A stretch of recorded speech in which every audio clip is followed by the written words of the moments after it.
School और college छुट्टी को नहीं आसी बड़ घोषणा हेले कहीं स्कूल और कॉलेज छुट्टी हम एवं केते दिन पाई स्कूल और कॉलेज छुट्टी रहिबो ए नहीं जहाँ भी किछि नवा सूचना रही चलतु आउ डेरी न करी फटाफट अपडेट टी जानिबा हेले ताहा पूर्व भिडियो को गोटे लाइक करंतु चैनल को नवा आसते एवं ही चैनल को सब्सक्राइब करी घंटी चिन्ह को दबे ऑल रे क्लिक कर रखा जमार भी भूलंतु ना जहाद्वारा जितेबाला भी जहाँ भी किसी नुआ नुआ अपडेट आसूची आमर ही चैनल माध्यम जाना पाइबे। चलतु आउ डेरी न करी संपूर्ण अपडेट उपरे नजर पकेबा। आसंता 7 तारिख रे महाप्रभु श्री जगन्नाथंकर विश्व प्रसिद्ध रथ यात्रा महाप्रभु घोष यात्रा समस्त प्रकार प्रस्तुति जारी रही बेले एबेठारु हुई श्रीक्षेत्र धाम चलचंचल हेबा आरंभ हो गलानी।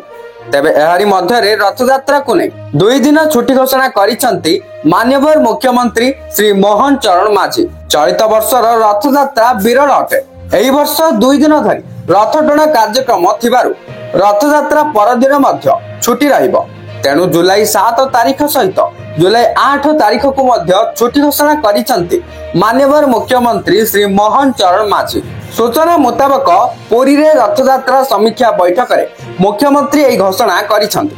चलित वर्ष 2 दिन धरी रथ यात्रा चलिबाकु थिबारु मुख्यमंत्री 2 दिन छुट्टी घोषणा करिसंती। सरकारी छुट्टी घोषणा हेतु एथिरे स्कूल और कॉलेज मध्य अंतर्भुक्त रहिछि। तेणु स्कूल और कॉलेज मध्य एही 2 दिन पाई बंद रहिबो अर्थात जुलाई 7 और 8 तारिख जहाँ रविवार और सोमवार रहुछि सेही 2 दिन पाई स्कूल और कॉलेज छुट्टी रहिबो।